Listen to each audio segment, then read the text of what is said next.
કોળી સમાજમાં દિલ્હીમાં અલગ અલગ બે અધિવેશન બોલાવવામાં આવ્યા।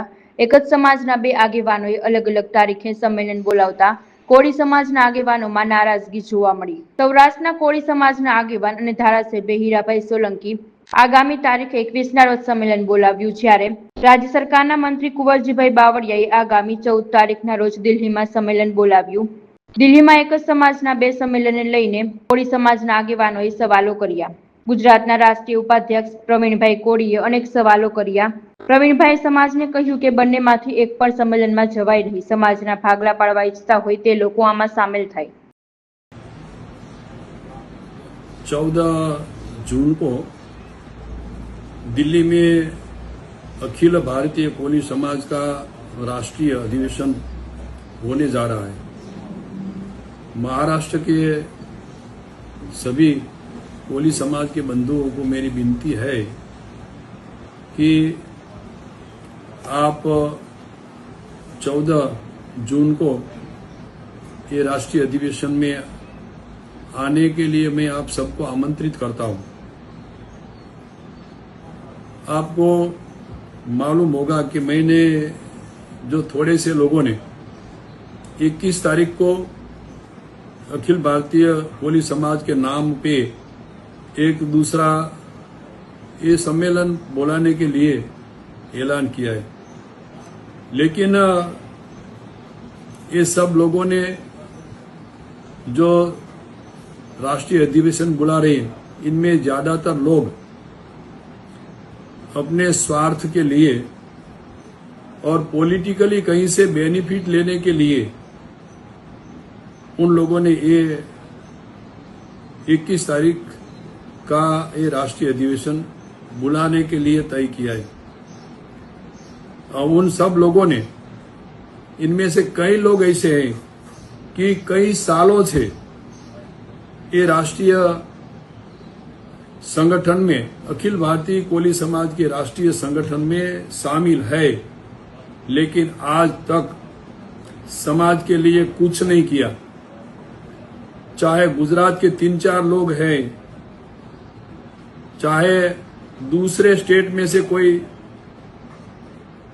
मध्य प्रदेश में से या दिल्ली में से कोई समाज के अखिल भारतीय कोली समाज का ये राष्ट्रीय अधिवेशन बुलाने के लिए ये सब ने तय किया है, लेकिन उन लोगों ने आज तक कोली समाज के लिए उन्होंने कुछ नहीं किया। वो तो आप सबको भी मालूम है। और ये जो युवा अखिल भारतीय कोली समाज के युवा अध्यक्ष बनके गुजरात के हमारा कोई प्रतिनिधि महाराष्ट्र में आए थे, लेकिन मुझे आप सबको ये जानकारी देना है कि अखिल भारतीय कोली समाज के इस संविधान में आज तक युवा और महिलाओं को शामिल करने के लिए ये पुराने जो लोग हैं उन्होंने अब तक विरोध ही किया है। युवाओं को, महिलाओं को शामिल करने के लिए वो तो तैयार थे ही नहीं। जब मुझे अखिल भारतीय कोली समाज का राष्ट्रीय अध्यक्ष की जिम्मेदारी दी, उस टाइम से मैंने युवा और महिलाओं को शामिल करने का पूरा प्रयास किया है। इसीलिए आप सब संगठन के साथ जुड़े हुए कोली समाज के बंधु सबको विनती है कि आप ये 14 जून को खास करके प्रमुख लोग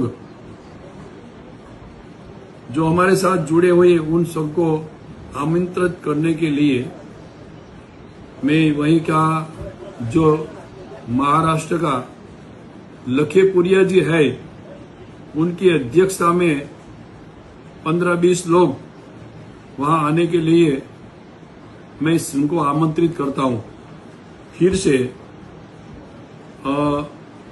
14 जून ये हमारा राष्ट्रीय अधिवेशन, ये मूल अखिल भारतीय कोली समाज का ये अधिवेशन है।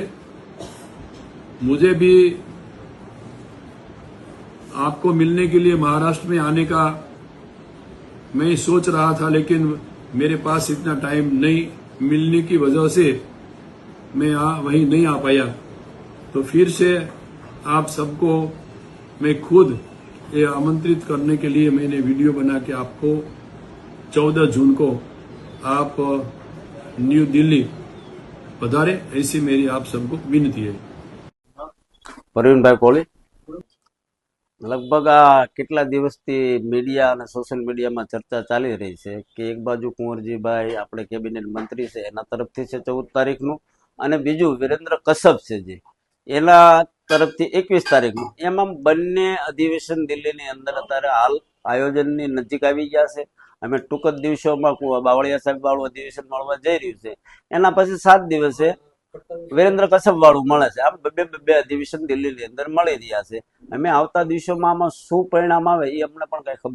સમાજ તો હું એમ માનું છું ત્યાં સુધી એને વિચારવું પડે કે ખરેખર એકયમાં ન જવાય, અને મારા દ્વારા સંગઠનના તમામ ગુજરાતના હોદ્દેદારો હોય કે સામાજિક હોય કે જે પણ કાર્યમાં સમાજનું હિત વિચારતા હોય એને બેમાંથી એકય અધિવેશનમાં ન જવાય. કેમ કે અધિવેશનમાં જઈ અને કોળી સમાજનો ભાગલા જે પાડતા હોય એને કોઈ દે સહયોગ ન કરાય, એને પાપ કહેવાય સમાજનું. એક તો ઓલરેડી અવારનવાર ઘટનાઓ ગુજરાતમાં બહુ વધી રહી છે, ત્યારે જો આવા બે વિભાજન થાય તો એનાથી વધારે ગુજરાતની અંદર કોળી સમાજને નુકસાન થાય. એટલે મારી અપીલ છે બધાને કે કોઈને આ અધિવેશનમાં સામેલ થવું નહીં. 14 વાળું હોય કે 21 વાળું હોય, એ પોતાની જાતને સમાજથી મોટી ગણવા માટેના અધિવેશન હોય એવું મારું માનવું છે. વાત એમ છે કે કોળી સમાજ છે ને બહુ ઝાઝો છે, પૂરા ભારતમાં 25 કરોડના આળેગાળે છે. તો એની જેના આગળ પકડ હોય ને એને પાર્ટી નોંધ લેતી હોય અને સારા પદ મળતા હોય. આ ખરેખર લડાઈ એની છે. સમાજના નામે પાર્ટીઓમાં લાભ લેવાની લડાઈ અત્યારે બની ગઈ એવું માનું. સમાજના કામ કરતા હોય લાભ મળે કોઈ વાંધો નથી, રાષ્ટ્રપતિ સુધી ગયા છે, સારી બાબત છે. પણ ખરેખર સમાજને બે ભાગમાં વેચી નાખવા છે. આ તો અજીતભાઈ પટેલ જયારે અધ્યક્ષ હતા ને ત્યારથી આ વિવાદ ચાલી રહ્યો અને કોર્ટની અંદર મેટર છે. તો સમાજની જે તાકાત બની હતી એને તમારે તોડી શું લેવા નાખી છે તમારા સ્વાર્થ માટે. એ ખરેખર એવું કરવાથી સમાજનું નુકસાન થશે અને સાથે સાથે નેતાનું પણ નુકસાન થવાનું છે. એને કઈ ભ્રમ હોય કે અમે સમાજથી મોટા છવી તો આ ભ્રમ એનો તૂટી જશે અને સમાજ દર્શન એને 100% આલફર્ટ કરાવવાની જરૂર છે અને સમાજ કરાવશે. આની પણ હું આગેવાનને નોંધ લેવી અને નેતાને લેવી, સમાજ દર્શન તમને ચોક્કસ થશે. આ બંને નેતાઓ કોર્ટમાં ગયા છે કે બંને સંગઠન? હા, કુંવરજીભાઈ બાવળિયા તરફથી ગ્રુપ ગયેલું છે કોર્ટમાં અને કોર્ટમાં મેટર પડી છે. XYZ જ્યાં પણ હોય, કુંવરજીભાઈ ગયા હોય તો કોઈ બાબત નહીં, એને જાજો અનુભવ છે, સંગઠનના અધ્યક્ષ પણ રહી ચુક્યા છે. વિવાદ હતો તો વિવાદની અંદર બે અધિવેશન કરવાથી સમાજને નુકસાન થાય. 22 રાજ્યનો જે તાલ બંધાઈ ગયો હતો એને વીખવાના અને ખાસ કરીને ગુજરાતને વીખવાનું કોઈ ષડયંત્ર ચાલતું હોય એવું હું માનું છું. એનું કારણ છે કે આમાં મેજોરિટી 80 થી 90% તો ભાજપ વાળા જ છે. કુંવરજીભાઈ ભાજપમાં, વિરેન્દ્ર કશ્યપજી ભાજપમાં, કનુભાઈ સાળંગના ધારાસભ્ય ભાજપમાં, કિશોરભાઈ ભાજપમાં, હીરાભાઈ ભાજપમાં, જગનાબેન ભાજપમાં. તો છે તો બધા ભાજપમાં. તો બે અધિવેશન શેના માટે કરે છે? આ એક સમાજને સમજવા જેવી વાત છે. એટલે ચોક્કસ આમાં ધ્યાન દેજો અને ખોટા ગુમરાહ રસ્તે દોરાતા નહીં. અને મારી તમને અપીલ છે અધિવેશનમાં કોઈ જતા નહીં. બે હાથ જોડીને મારી તમને સૌને વિનંતી છે.